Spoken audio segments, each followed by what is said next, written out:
약속은 신뢰지요. 신뢰입니다. 약속은 신뢰입니다. 약속 시간에 자주 늦는 사람은요, 여러분 약속을 했는데 자주 늦는 사람, 나만 일찍 나가서 30분, 20분 기다리고,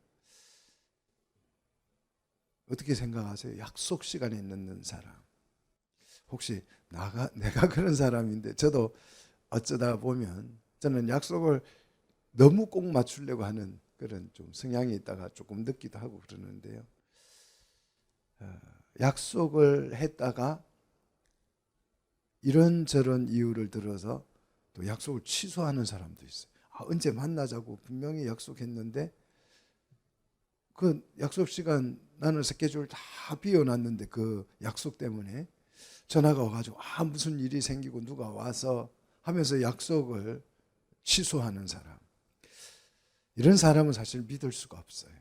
또 약속을 했는데 아예 약속을 지키지 않는 사람도 있죠. 이런 사람은 정말 믿을 수 없는 사람이죠. 약속은요, 신뢰입니다. 약속을 철석같이 해놓고 지키지 않는 사람은요, 이런 사람은 믿을 필요가 없습니다. 은행도요, 돈을 빌려줬다가 그 약속대로 뭐 할부도 제대로 내고 이자도 제대로 꼬박꼬박 내는 사람, 그런 사람에게 신용을 주잖아요. 믿어준다. 신용은 믿을만하다, 그런 뜻이잖아요. 약속에 대해서 신빙성이 없는 사람은 믿을 수가 없는 거예요. 그러면 이 약속이라고 하는 게 뭐예요? 여러분 약속이 뭐예요? 우리가 개념은 알고 있어요. 약속하면 우리 친구하고 언제 만나기로 한 그게 약속이지. 우리는 그렇게 약속이라는 말을, 이 낱말을 이해하지만 약속의 개념을 정확하게 설명해 봐 그러면 사실 어려워요. 그래서 국어사전의 도움을 빌리면 국어사전을 찾아보시면 약속에 이렇게 되어 있습니다. 다른 사람과 앞으로의 일을 어떻게 할지를 미리 결정하는 일이다. 이게 약속입니다. 자, 앞으로의 일, 미래의 일이죠. 미래의 일을 미리 결정하는 게 약속이에요. 그러니까 이 약속이라는 게 굉장히 엄청난 것입니다. 우리 다음 주에 또 만나요. 약속이죠. 그런데 다음 주는 미래예요. 이 미래에 무슨 일이 일어날는지 알아요, 몰라요? 모르는 거예요. 모릅니다. 내가 뭐 하늘나라로 갈지, 아니면 로또가 될지, 또 아니면 뭐가 될지 전혀 우리는 예상할 수 없어요. 그런데 이 약속이라는 게 뭐다고요? 미래의 일을 미리 결정하는 거예요. 다음 주에 만나자고 결정해 놓는 것입니다. 그래서 이 약속이라고 하는 말이 사실은 굉장히 엄청난 말이고 어려운 말이에요. 그래서 정치인들이 막 약속을 하죠, 국민들에게. 정치인들이 하는 약속을 우리는 공약이다, 이렇게 표현합니다. 청춘 남녀가 마음에 눈이 멀어가지고 서로 마음이 맞아가지고 우리 결혼하자, 그래서 혼인서약을 하는 그 약속을 우리는 100년 가약이다, 이렇게 말합니다. 사업가들이 서로 사업을 이렇게 물건을 주고받기로 약속하는 것을 우리는 계약이다, 이렇게 하잖아요. 그런데 성경에 하나님께서 우리와 약속을 하는 것을 성경에서는 언약, 이렇게 표현하죠. 언약이다. 자, 하나님은 아브라함과 언약을 맺으셨습니다. 아브라함과 맺었다 그러니까 여러분 소외감을 느낄 필요가 없습니다. 우리와도 하나님이 언약을 맺으신 줄 믿으시기를 축복합니다. 하나님이 아브라함과 약속한 것, 아브라함에게 약속한 것, 하나님의 약속, 아브라함에게 맺은 이 약속이 크게 세 가지입니다. 첫째는요, 첫째 뭐예요? 아브라함 너에게 뭘 준다고요? 땅을 준다고요. 그 땅을 그래서 우리는 뭐라고 불러요? 약속의 땅. 약속의 땅 그러죠?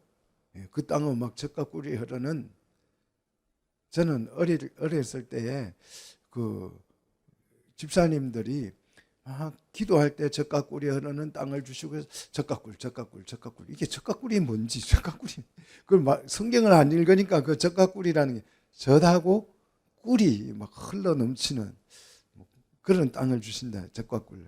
그걸 단어로 이해해. 젖과 꿀이라는 걸. 젖과 꿀이 뭐냐 이런 생각을 했던 적이 있습니다. 땅을 주시겠다는 거예요. 내 자손에게 땅을 주시겠다. 그게 오늘 창세기 13장 15절이죠.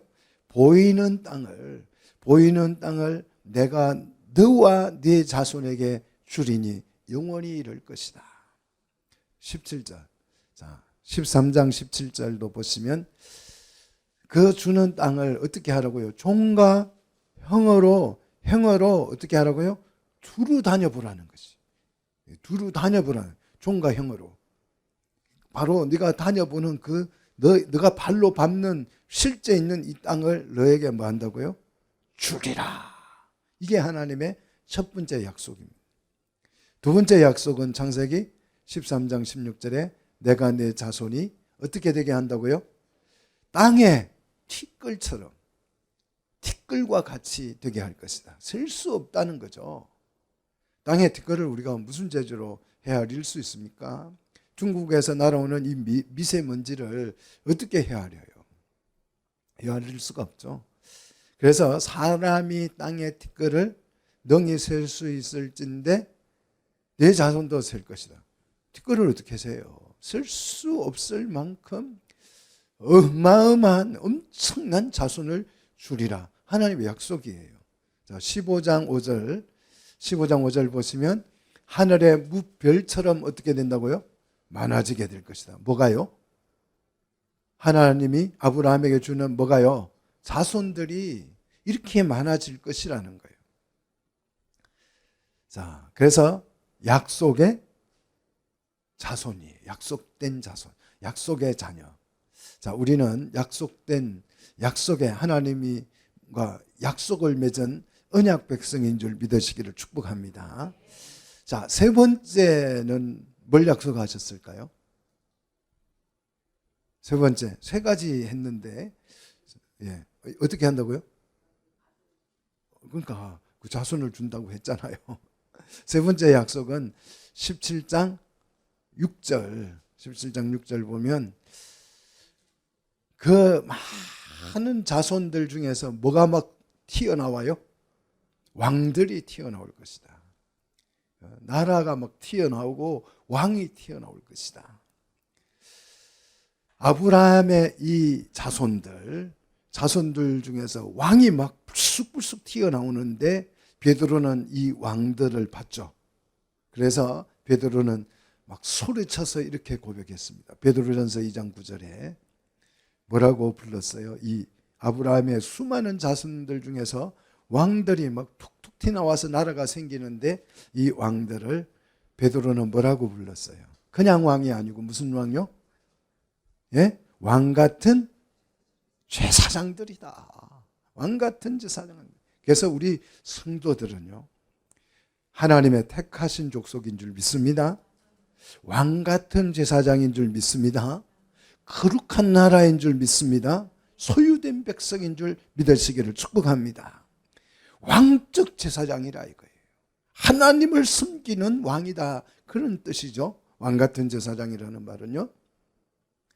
거룩한 나라라고 하는 것은 제사장이 된 왕이 통치하는 나라이기 때문에 그 나라가 어떻다고요? 거룩하다고요. 거룩한 거예요. 그리고 하나님께 속한 백성들이 그 나라의 백성이기에 소유된 백성이다. 누가 소유한? 하나님이 소유한, 하나님께 속한 백성들이다.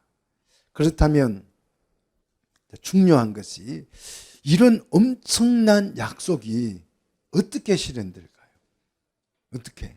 이게 중요하죠. 어떻게 실현되느냐? 정말 중요한 성경 구절 하나를 여러분에게 소개하려고 합니다. 이 성경 구절은 매주 중요한 구절이 나와서 죄송하기는 하지만 이건 진짜 중요해요. 정말 중요한 구절. 여러분 절대 까먹지 마시고 이 세 가지 약속이 어떻게 실현될 수 있는지를 실제로 알려주는 구절이에요. 중요하겠죠, 그죠? 굉장히 중요한 구절입니다. 자, 그 구절을 우리 한번 같이 찾아보도록 하겠습니다. 창세기 22장 17절로 18절 이 두 구절을 여러분 꼭 기억하십시오. 정말 이 세 가지 하나님이 약속한 이 약속이 어떻게 현실이 되는지를 말해주는 구절이 바로 22장 17절로 18절입니다. 자, 17절 보십시오. 내가 네게 큰 복을 주고 내 뭐가요?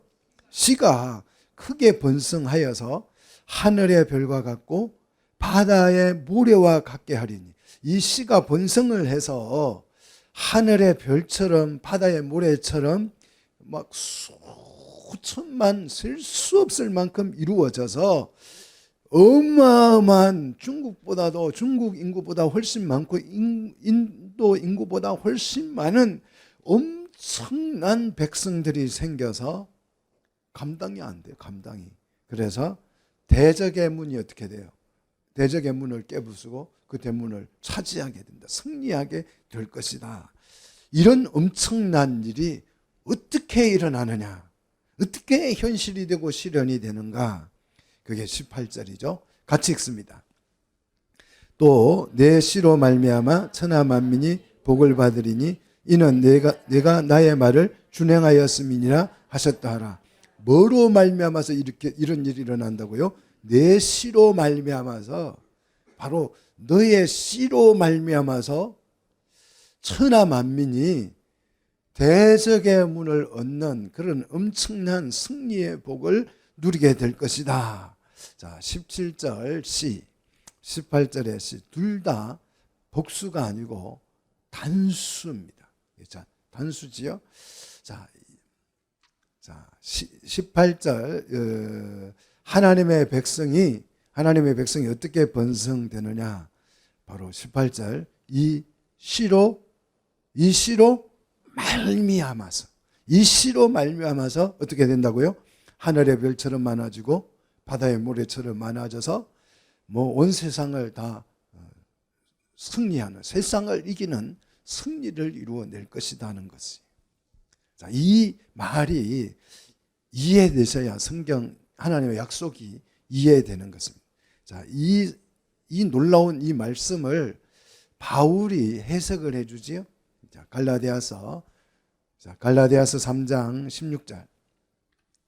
자, 갈라디아서 3장 16절 바울이 어떻게 요 말씀을 해석하는지 여러분 성경을 같이 찾아서 같이 읽도록 하겠습니다. 갈라디아서 3장 16절입니다.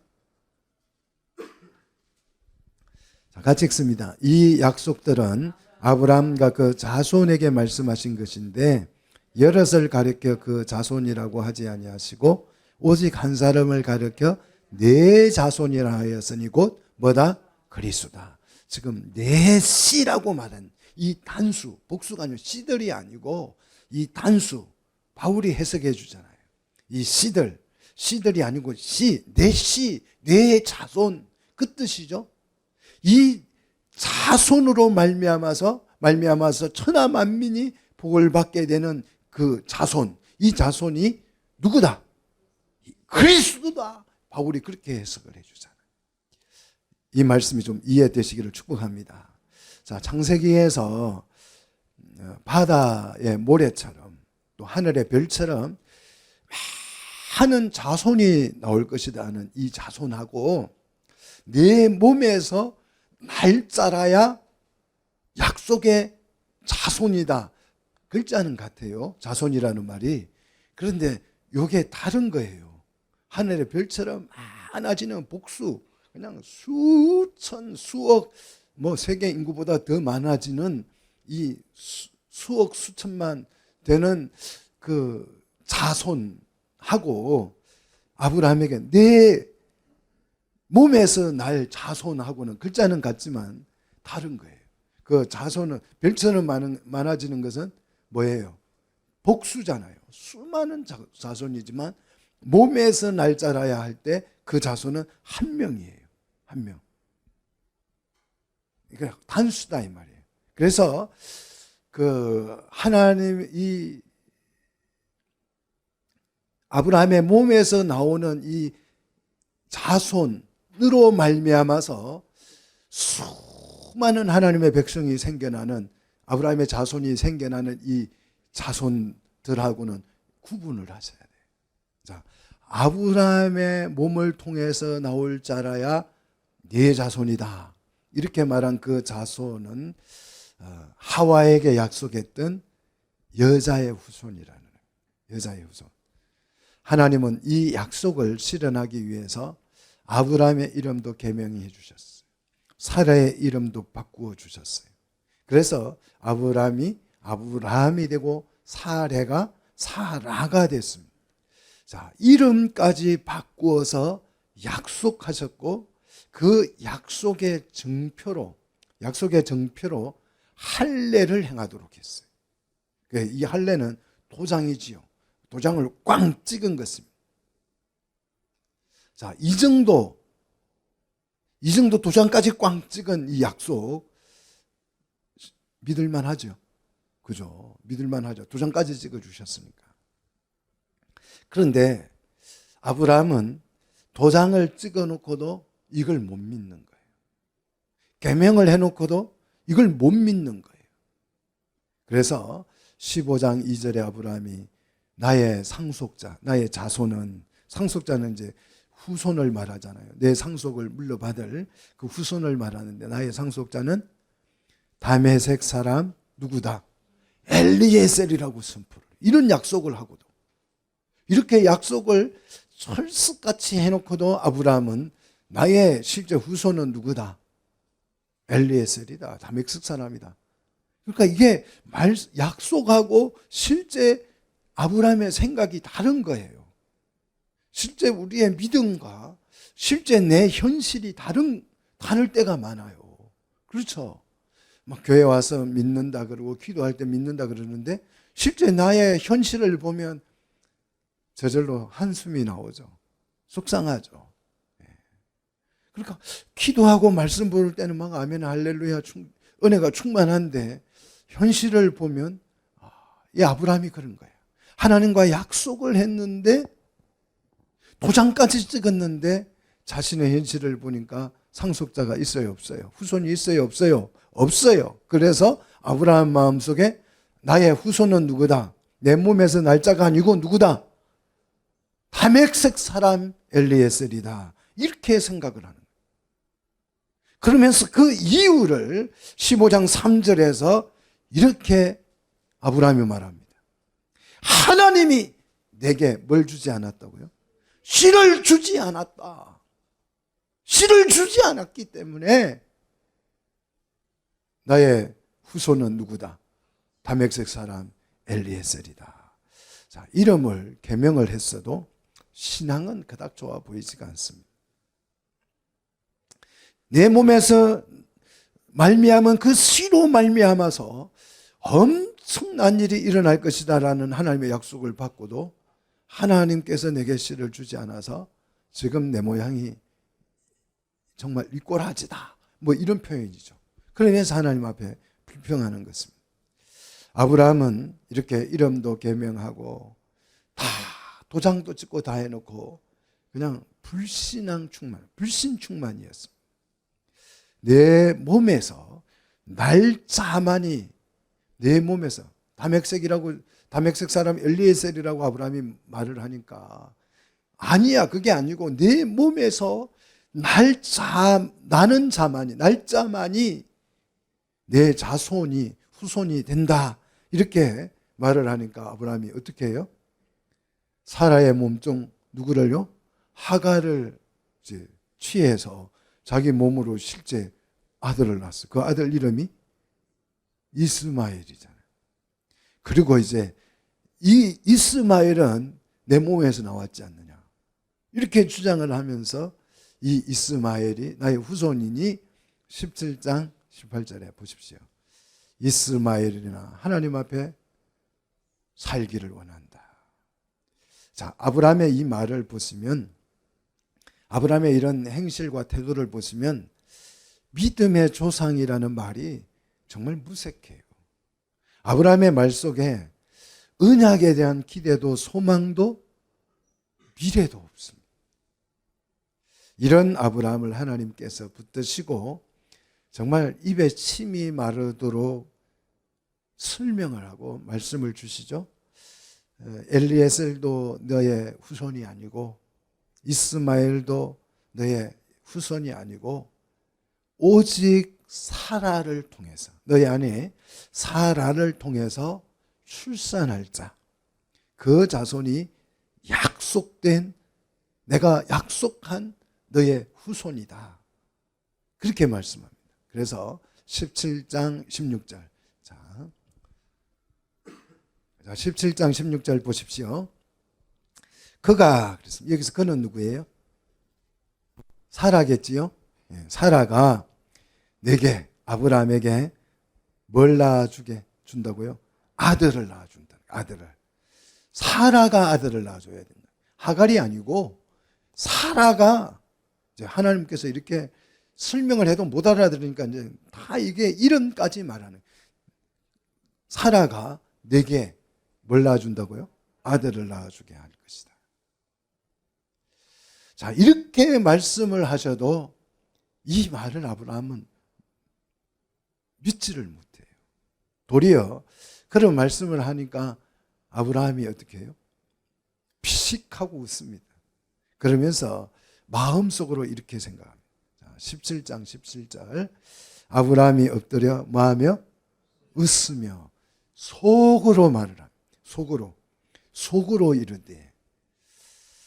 자, 하나님의 말씀에 대해서 아브라함이 웃었어요.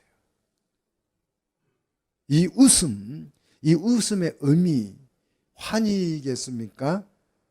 비웃음이겠습니까? 그 뒷말을 우리가 보면 이게 환희의 웃음인지, 아들을 준다 그러니까, 너희 아내가 사라 아내가 아들을 낳아준다고 하니까 아브라함이 웃었어요. 아들을 준다 그러면 정말 믿으면 이 웃음이 기쁨의 웃음이 되잖아요. 그죠? 그런데 믿지 못하면 비웃음이 되는 거예요. 자, 뒷말을 보면 아브라함의 이 웃음의 의미를 이해할 수 있습니다. 자, 계속해서 17절 보시면 자, 아브라함이 엎드려 웃으며 속으로 뭐라고 말했습니까? 100세 된 사람이 어찌 자식을 낳을까? 100세 된 사람이 어찌 자식을 낳을까? 사라는 99세니 어찌 출산하리요? 두 가지 불가능. 일단은 내가 나이가 몇 세 됐어요? 100세가 됐고, 사라는요 90세라 이거예요. 그래서 하나님 그 말도 안 되는 말씀 그만하시고, 누구만? 이스마엘이나 뭐 사라 몸에서 나오는 그런 애 같은, 그런 아기 같은 얘기 하지, 아들 같은 얘기 하지 마시고, 지금 나서 키우고 있는 누구나 이스마엘이나 하나님 앞에 복 받기를 원합니다. 그래서 이 아브라함의 웃음은 기쁨의 웃음이다, 아니면 비웃음이다? 하나님의 말씀을 비웃는 거예요. 자, 사람은요 누구나 이렇게 연약합니다. 너무 연약해. 저도 연약하고요. 저도 너무 연약하고 다 연약해요. 왜? 어머니는 강하다 그러는데 어머니도 연약해요. 알고 보면 너무 약해요. 그런데 우리 엄마는 씩씩하고 강해. 이렇게 해놓고 그냥 속으로 얼마나 엄마가 울고 있는지. 내 아내는 막 튼튼해. 그래가지고 다 시켜 먹어. 안 그래요. 허리도 아프고 무릎도 아프고요. 나만큼 다 아파요. 나만큼 힘들어요. 아버지는 쎄 해놓고 다 시켜 먹어요. 근데 나만큼 아버지도 약해요. 인간은 누구나, 아브라함도 보세요. 이렇게 믿지 못하는 연약한 존재였습니다. 불신이 가득한 존재였습니다. 우리는 누구나 연약합니다. 자, 하나님께서 약속한 여자의 후손에 대해서, 이 말에 대해서 성경이 창세기부터 쭉 내려오는 이 여자의 후손, 이 후손에 대해서 아브라함은 이해를 했다 못했다? 못하니까 지금 하나님이 하는 이 말씀을 전혀 믿지 못하는 거예요. 그럼 왜 못 믿었느냐? 하나님의 이 말씀보다는 나의 현실이 더 크게 보이는 것이고 나의 경험치가 훨씬 더 커 보이는 거예요. 말씀보다는 내 경험이 훨씬 앞서고, 말씀보다는 내 지식이 앞서고, 말씀보다는 과학적 결과가 더 훨씬 커 보이는 거예요. 그러나요, 이 과학적 결과요, 별거 없어요. 별거 없습니다. 뭐 암 이제 다 고쳤다는 때가 언제, 암을 정복했다는 때, 뭐 뉴스 여러분 한두 번 봤습니까? 그런데 세상에서 제일 많이 죽는 사망 원인 중에 하나가 뭐예요? 암이에요. 암으로 죽어요. 옆집 아저씨도 암으로 죽고 뒷집 아저씨도 암으로 죽고요. 그 경험치, 과학적 결과, 그 사소한 거예요. 믿을 만하지가 않습니다. 나이든 여인이 어떻게 아들을 낳을 수 있는가? 사실이잖아요. 나이든 사람이 어떻게 아들을 낳아요? 제발 우리 권사님들 아들 하나씩 좀 낳아주세요. 부탁입니다. 부탁. 우리 주일학교 좀 하게. 다음 주에 꼭 한 명씩 낳아서 만들어서 오세요. 그러면 뭐라고 말하셔야 돼요? 나이 든 사람이 어떻게 애를 놓습니까? 이래야 돼요. 그게 사실이니까. 요즘같이 영양 상태가 너무 좋은 이런 시대에도 여성이 35세가 지나면 생식 능력이 떨어져요. 그래서 35세의 여성이 임신하는 것을 산부인과 의사들은 이거는 정말 위험합니다. 고위험이다. 그냥 위험이 아니고 고위험. 그렇게 진단을 합니다. 이는 생명을 잃을 수도 있는 이 고위험이라고 해서 엄마가 임신한 그 임신부가 생명을 잃을 수 있는 그런 무서운 일이다. 40세 이상의 임신은요, 하려면 의사와 상의를 해야 돼요. 그만큼 위험한 것이. 세계에서 가장 늦게 임신한 경우는 인도의 어떤 여성이 몇 살에 임신을 했냐 그러면 70살에. 70세. 오늘 70세 안 되는 사람은 희망을 좀 가지십시오. 70세에 임신을 했는데 인공수정으로 해서 임신에 성공을 했다고 그래요. 그런데 사라는 그 70세 인공수정을 해서 임신했던 이 인도의 여성보다도 몇 살이 더 많아요? 20살. 우리 장로님 아직 치매는 안 올 것 같아요. 계산이 막 빨라요. 20살이나 많아요. 가능하겠습니까? 자연 임신으로 가장 늦게, 가장 고령의 임신을 한 여성은 영국 여성인데 59세에 했다고. 거의 60세죠. 의학이 이렇게 발달해도 90세 임신은요, 절대 불가능해요. 절대 불가능. 역사 이래로 90세에 임신을 한 여성은 단 한 명도 있다 없다? 없어요.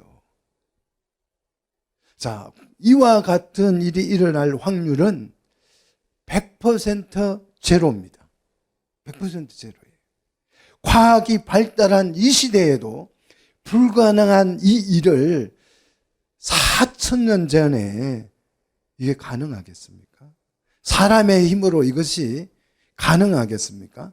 자연적으로 이것이 일어날 수 있습니까? 불가능한 일이에요. 그래서 이것이 하나님의 뭐다? 자연적으로 안 되기 때문에 누구의 약속이에요? 하나님의 약속이에요. 전능하신 하나님이시기에 우리에게 도무지 믿을 수 없는 약속을 하셨고, 이 약속이 실제로 실현이 된다면 하나님의 그 약속의 말씀이 사실인 줄 믿으시기를 축복합니다. 하나님의 약속을 전혀 믿지 못하던 아브라함을 불러 세워놓고 하나님께서 또박또박 말씀을 하십니다. 약속을 하십니다. 19절. 자, 19절. 아니라 내 아내 사라가 네게 뭘 낳아준다고요? 아들을 낳으리니 너는 그 이름을 뭐라고 하라? 이삭이라고 하라. 이름까지 지어줘. 아들 이름까지. 내가 그와 내 언약을 세우리니 그의 후손에게 영원한 언약이 되리라. 약속이 되리라. 그렇게 했습니다. 이렇게 아브라함을 설득해서 아브라함으로 하여금 이 약속을 믿게 했습니다. 이왕 아들을 주실 테면 언제요? 싱싱하고 젊을 때에 주시면 얼마나 좋습니까? 세월이 좋은 세월 다 가고 여보는 쪼그랑 할머니가 돼가지고 허리를 꾸정해가지고 엉거추춤 걸어다니고 있고, 본인도 머리가 백발이 되어서 걸음도 제대로 걸을 수 없는 할아버지가 다 되어서 왜 하나님께서 이렇게 찾아오셔서 네 아내가 아들을 낳을 것이고 그 아들의 이름을 이삭이라고 불러라, 이렇게 짓궂은 말씀을 하나님이 하실까? 자, 이것이 여인의 후손에 대한 하나님의 약속이 사실임을 증명해가는 과정이에요. 자, 여인의 후손을 주신다 그랬으니까 이게 진짜야, 이걸 증명해주는 과정입니다. 전능하신 하나님의 약속은 전능한 하나님이 아니면 불가능한 약속이어야 그것이 하나님의 약속이라는 사실을 우리는 믿는다 못 믿는다? 믿게 된다는 것이죠. 그렇잖아요. 그런데 사람들이 한번 보십시오. 얼마나 악한지. 사람들이 얼마나 악한지요. 이렇게 전능하신 하나님이 많이 할 수 있는 이 약속을 믿으라고 주신 거예요. 믿으라고. 그죠? 믿으라고 줬는데 사람들이 얼마나 악하냐 그러면 내가 생각해 보니까 그 약속이 믿겨져요, 안 믿겨져요? 안 믿겨져서 못 믿겠다는 거예요. 안 믿겨져서. 그러면 반대로 믿을 수 있고 과학적 검증이 가능한 약속을 하면 그 약속은 믿을까요? 그게 하나님의 약속이라고 믿어지겠습니까? 그런 과학적으로 이해할 수 있고 이성으로 가능한 그런 약속이라면 실제로 그 약속이 실현돼도 뭐라고 말하겠어요? 아이고 자연적으로 된 거야. 자연적으로. 그렇게 또 변명하면서 믿지 않을 거예요. 누구나 가능한 약속을 하면 그 약속이 하나님의 약속이 아니라고 고집을 부릴 것입니다. 그래서요, 이 인간은 너무 악해서 이래도 안 믿고 저래도 안 믿는 것. 이게 우리의 뭐다? 죄악이라는 거예요.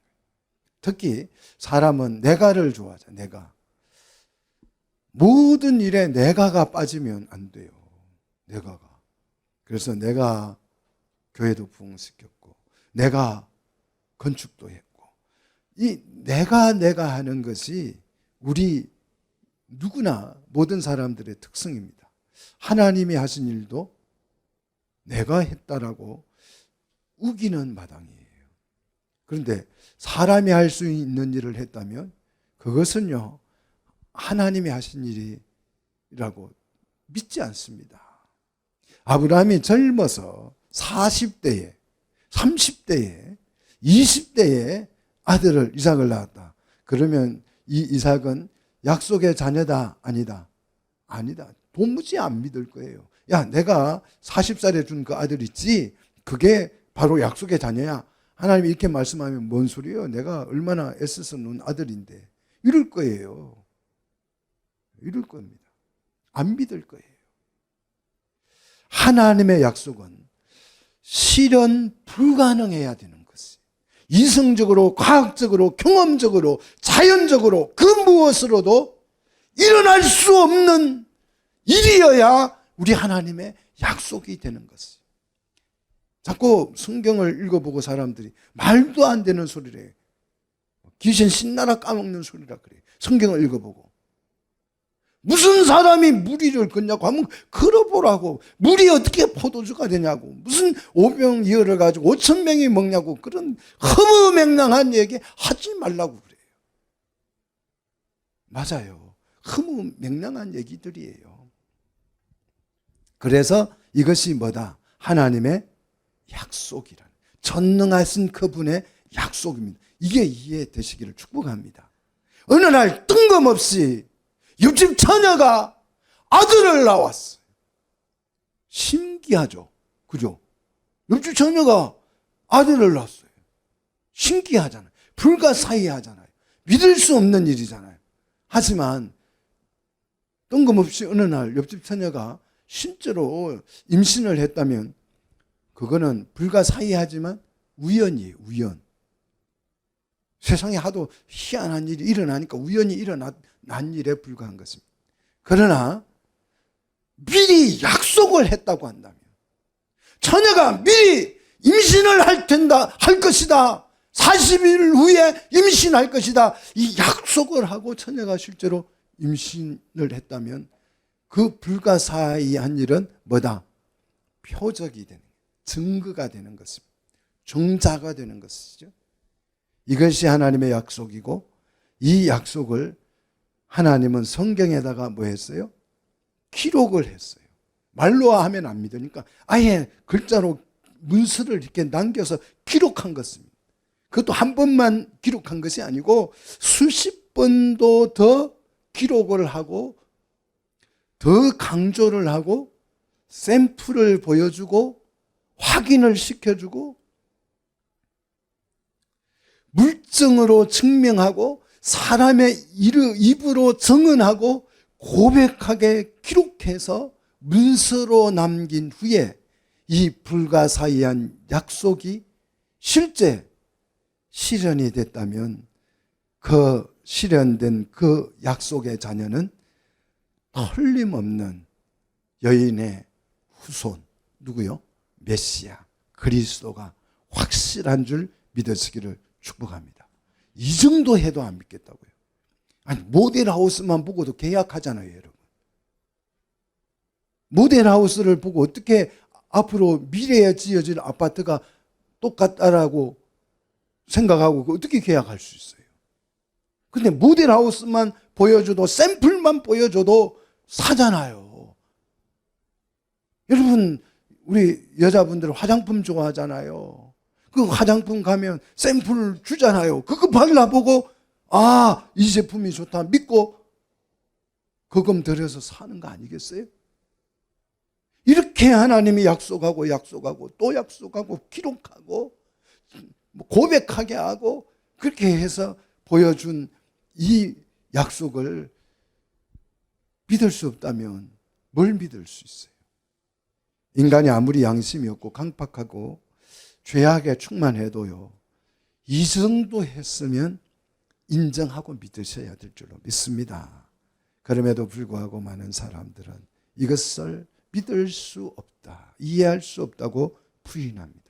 이성적으로 좀 이해되는 얘기를 해달라고 조릅니다. 믿을 수 없는 얘기는요, 전능하신 하나님의 믿을 수 있는, 우리가 이성적으로 이해할 수 있는 약속은요, 하나님의 약속이 아니에요. 닭이 병아리를 낳았어요.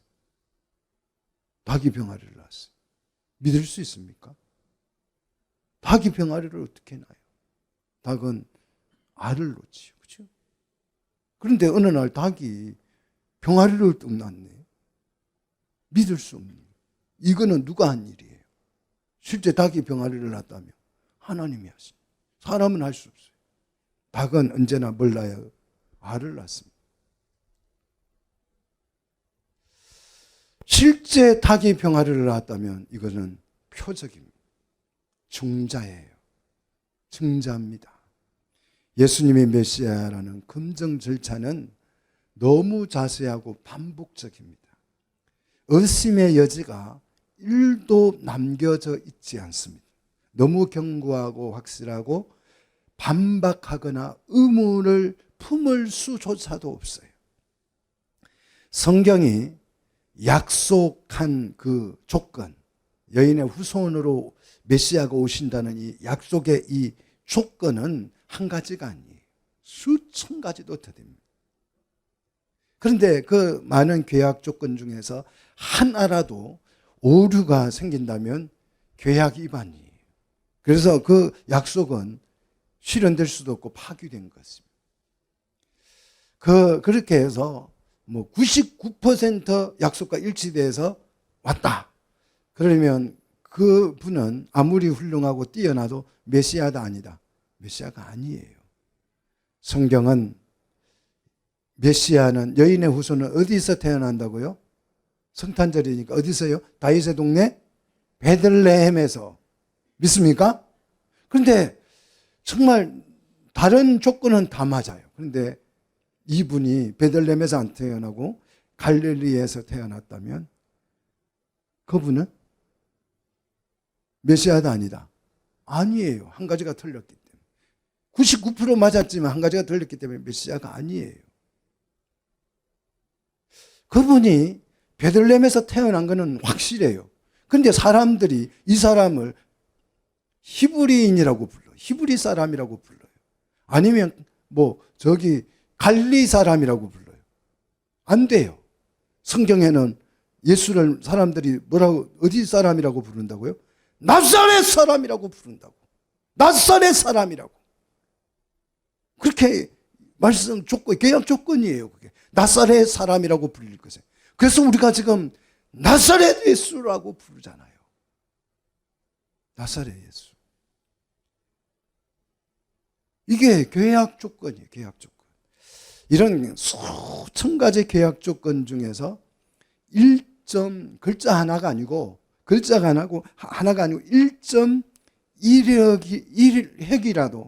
1.1핵이라도 오류가 생긴다면 이분은 메시아가 아니다는 거예요. 약속된 그 자손이 아니라는 것입니다. 너무 명확하고 증거가 확실하여서 1.1핵의 오류도 없어야 예수를 메시아로 인정할 수 있습니다. 이승으로 해도 이해가 안 되고 과학적으로 검증도 안 되는 이 약속을 하나님은 우리에게 하셨고 그 약속대로 예수님은 실제 여자의 후손으로 오신 줄로 믿습니다. 그래서 이것이 뭐다? 표적이다. 믿어야 하는 표적이라는 것이. 믿을 수밖에 없는 증거다. 빼도 박을 수 없는 어떻게 발뺌을 할 수도 없는 증거다. 예수님은 홀련히 어느 날 하늘에서 내려오신 그리스도가 아닙니다. 어느 날 누구처럼 뜬금없이 나는 아래에서 나왔어. 이렇게 자기 주장을 해서 자기가 왕노릇하는 그런 분이 아니십니다. 단군 신하처럼 밑도 끝도 없이 마늘 먹고 사람이 됐다. 이렇게 그냥 약속 없이 마늘 먹고 사람 됐다. 그럴 수도 있겠어요. 100일을 마늘 안 먹어보셨죠? 저는 요새 마늘을 먹고 있습니다. 사람 좀 돼보려고 마늘 열심히 아침마다 3알씩 먹고 있는데 사람 되라고 집사람이 꼬박꼬박 챙겨주더라고요. 아직도 좀 덜 돼 보이죠? 죄송합니다. 사람 되라고 자꾸 마늘을 먹이더라고요. 사람 좀 되라 하면서. 어느 날 갑자기 100일 마늘 먹더니 사람이 됐다고 할지라도 약속된 게 아니라면 그거는 의미 없는 것이에요. 이상하고 참 신기한 일이기는 하나 불가사의한 일이기는 하나 별 의미가 없습니다. 그 신천지 이만희 씨가 어느 날 자기가 교주다 하고 떠들고 돌아다녀요. 성경에 나오는 그 사람이다 하면서. 그러면 성경에 그 이만희가 그 사람이라고 약속한 내용이 구약 성경에 어디 있냐고. 아무 근거가 없어요. 그냥 자기 주장이에요. 자기 주장. 그래서 이단입니다. 예수님도 약속 없이 처녀의 몸에서 나왔다면 와, 대박 신기하네. 그럴 수는 있어도 그분이 메시아다 아니다는 것이. 예수님의 여자의 후손으로 오신 것은 오직 약속에 근거한 것입니다. 약속이 이행되었으면 그래서 그것은 하나님이 약속한 그 메시아가 사실이다. 이걸 증명한 거예요. 믿을 수 없을 만큼 엄청난 사건이어도 약속에 따라 된 것이 아니면 그것은요 별 의미가 없습니다. 과학적으로 증명할 수 없어도 약속으로 된 것이라면 그것은 사실이고 역사인 줄 믿으시기를 축복합니다. 메시아의 약속은 인간의 이성이나 과학적 논리 이해로 전혀 불가능한 것입니다. 여인의 후손은 아담의 도움 없이 처녀가 잉태해서 아들을 낳게 된다는 약속입니다. 그리스도가 이 불가능한 방식으로 출생하여서 세상에 오신 줄로 믿으시기를 축복합니다. 그 증거가 성탄절이에요. 이것이 우리의 성탄절이 믿음의 표적인 줄 믿으시기를 축복합니다. 이 사실을 예정하여 보여준 것, 진짜로 처녀가 아들을 낳을 것이라 이걸 확인시켜 준 것이 오늘 본문이에요. 몇 살에? 사라가 몇 살에? 90살에 출산을 하는 거예요. 이 사실은 사라 자신도 믿었어요, 안 믿었어요? 안 믿었어요. 그 남편 아브라함도 믿었어요, 안 믿었어요? 안 믿었어요. 이거는 믿을 수 없는 일이에요. 도무지 그의 남편 아브라함마저도 믿을 수 없었고 심지어 자신도 믿을 수 없는 상태가 되어서 이 약속이 실현된 거예요. 그렇다면 이 약속은 하나님의 약속이 맞다 틀리다. 확실하다. 하나님의 약속이 확실한 것입니다. 이렇게 이 약속을 그냥 아브라함과 사라에게 하나님이 몰래 와가지고 기회가 되고 90세에 놓을 거야. 이렇게 아무도 모르게 약속한 게 아니에요. 불임 여성 연령이 임신 연령이 훨씬 지날 때까지 하나님께서 기다리다가 젊어서도 애를 못 낳는 그 여인을 하나 불러서 아예 임신 연령이 생식 기능이 완전히 끝날 때까지 기다렸다가 야 오늘부터 너의 이름을 그냥 바꿔 사레라고 하지 말고 뭐라고요? 사라. 너는 열국의 어머니야. 세상 사람들이 애를 낳지 못하는 여성 보고 이름을 열국의 어머니라고 지어놓으면 사람들이 얼마나 웃겠어요. 우리 어디 가면 뭐부터 얘기합니까? 이름부터 말하잖아요. 그러면 순이야. 그러면 왜 순이래? 왜 끝순이래? 왜 말숙이래? 묻잖아요. 그러니까 아들을 딸만 놓다가 이제 딸은 끝이다 해서 끌순이, 말순이 이렇게 붙였다고 다 설명하잖아요. 그러면 사람들이 아브라함이 사례가 돌아다니면 왜 당신 이름이 사례라고 묻지 않겠어요? 그럼 나의 이름은 열국의 어머니라고 하나님이 지어주신 거야. 그러면 애도 못 낳는 너에게 그런 이름을 붙였다고 얼마나 웃고 비웃고 그랬겠어요.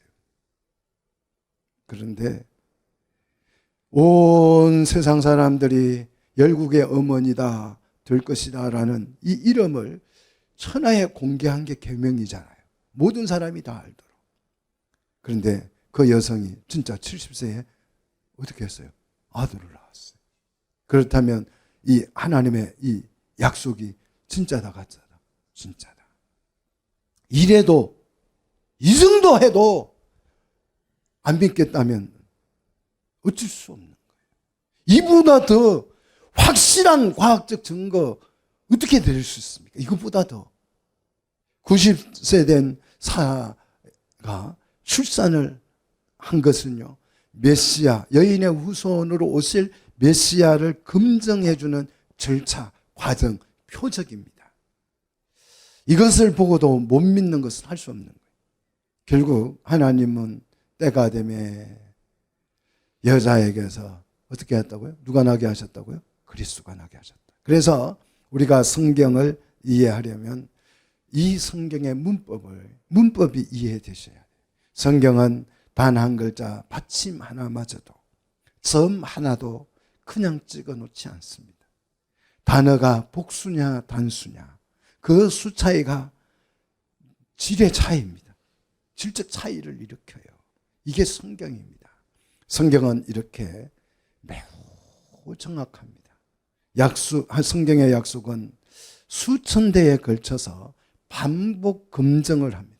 또 검증하고 또 검증하고 또 확인하고 또 확인하고, 누구도 부인할 수 없을 만큼 완벽해진 상태에서 처녀 마리아를 통해서 누가요? 그리스도가 오신 거예요. 인류 역사 속에서 여인의 후손으로 오신 분은 누구밖에 없어요? 예수 그리스도밖에 없는 줄 믿으시기를 축복합니다. 그리스도의 탄생을 목자들도 알고 동방 박사들도 알았지만요, 누구만 몰랐을까요? 그리스도의 탄생을 세상 사람이 다 아는데도 누구만 몰랐어요?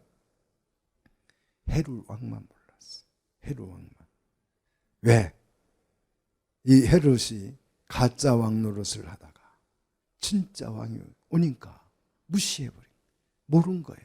자기가 왕인 줄 착각에 빠져서. 사랑하는 성도 여러분, 이번 성탄절은 왕으로 오신 예수 그리스도를 숨기는 정말 축복된 날이 되시기를 주의 이름으로 축원합니다. 기도하겠습니다.